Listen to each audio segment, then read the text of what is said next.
আসসালামু আলাইকুম এভরিওয়ান, আশা করি সবাই ভালো, অনেক বেশি ভালো আছেন। আমরা আজকে আলোচনা করব স্পোকেন ইংলিশের 20টি গুরুত্বপূর্ণ প্যাটার্ন নিয়ে, যেগুলা স্পোকেন ইংলিশ বা ইংরেজিতে কথা বলতে আমাদের লাগবে।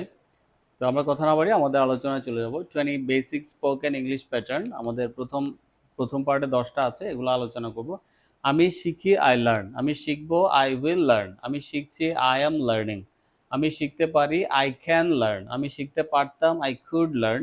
আমি অবশ্যই শিখবো, আই মাস্ট লার্ন। আমার শেখা উচিত, আই শুড লার্ন। আমার শেখা উচিত ছিল, আই শুড হ্যাভ লার্নড। আমাকে শিখতে হবে, আই হ্যাভ টু লার্ন। আমার শেখা দরকার, আই নিড টু লার্ন। আমি আবার একটু রিপিট করছি, আমি শিখি, আই লার্ন। আমি শিখবো, আই উইল লার্ন। আমি শিখছি, আই এম লার্নিং। আমি শিখতে পারি, আই ক্যান লার্ন। আমি শিখতে পারতাম, আই কুড লার্ন। আমি অবশ্যই শিখবো, আই মাস্ট লার্ন। আমার শেখা উচিত, আই শুড লার্ন। আমার শেখা উচিত ছিল, আই শুড হ্যাভ লার্ন। আমাকে শিখতে হবে, আই হ্যাভ টু লার্ন। আমার শেখা দরকার, I need to learn. Next 10, number 11 to 20। আমি শিখতে চাই, I would like to learn. আমি শিখতে চাই, I would like to learn.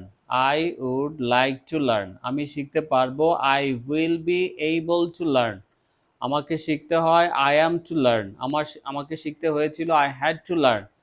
আমি এখনো শিখিনি, আম ইয়েট টু লার্ন। আমি এখনো শিখিনি, আম ইয়েট টু লার্ন। আমার শেখার সম্ভাবনা আছে, আম লাইকলি টু লার্ন। আমার শেখার সম্ভাবনা আছে, আম লাইকলি টু লার্ন। আমার শেখার কথা, আম সাপোজ টু লার্ন।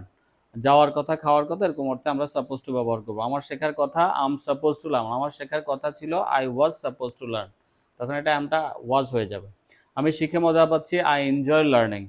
আমার আমার শিখতে ইচ্ছে করছে, আই ফিল লাইক লার্নিং। আমার শিখতে ইচ্ছে করছে, আই ফিল লাইক লার্নিং। আমার শিখতে সমস্যা হচ্ছে, আম হ্যাভিং প্রবলেম লার্নিং। তো আমরা এখানে একটা কথা জেনে রাখবো, উপযুক্ত প্যাটার্নে শুধুমাত্র প্রয়োজন মতো ভার্ব বসিয়ে অসংখ্য বাক্য তৈরি করা যাবে। যেমন লার্নের জায়গায় আমরা যদি right, do, say, it, go, try, play ইত্যাদি ব্যবহার করে। আমরা প্রথম সেন্টেন্সটা পড়েছিলাম কি, আমি শিখি, আই লার্ন। আমি যদি বলি আমি লিখি, তাহলে হবে আই রাইট।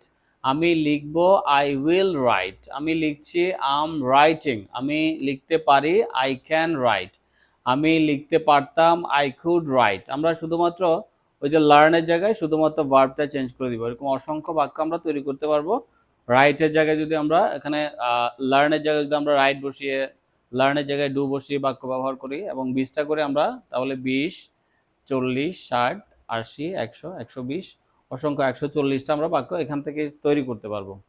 সো সবাই আশা করি ক্লাসটা এনজয় করছেন, এবং যদি ক্লাসটি ভালো লেগে থাকে, লাইক, কমেন্টস এবং শেয়ারের মাধ্যমে অন্যদেরকে জানিয়ে দেওয়ার চেষ্টা করবেন, যাতে অন্যরাও দেখে উপকৃত